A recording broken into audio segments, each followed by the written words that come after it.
يا هجوسي تفنن في مديح أحمد، عطني جزل القصيد ونظم أبياته.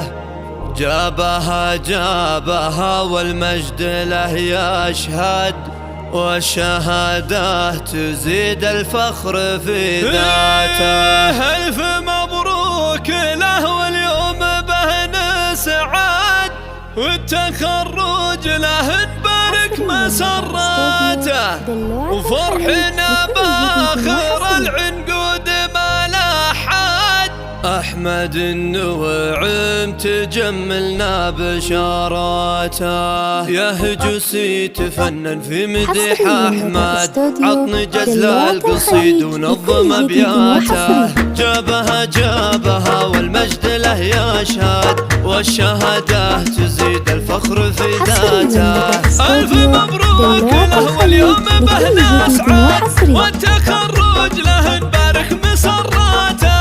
وفرحنا باخر العنقود ما لا حد، أحمد النوعم تجملنا بشاراته. الشهادة ثانوية جابها أحمد، عقبال طول غالينا طموحاته.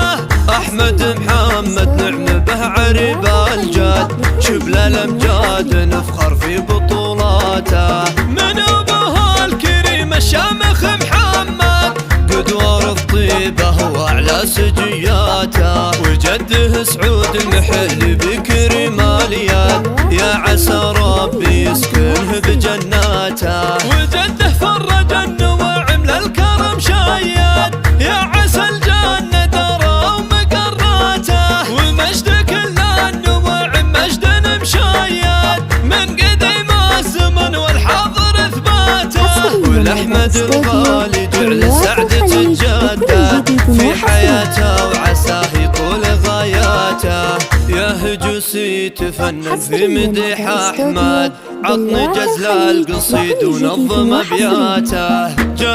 جابها والمجد له يشهد، والشهادة تزيد الفخر في ذاته.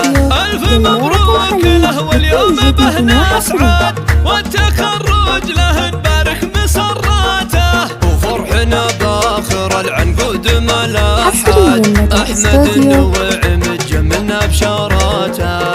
الشهادة ثانوية جابها أحمد، عقبال طول غالينا طموحاته.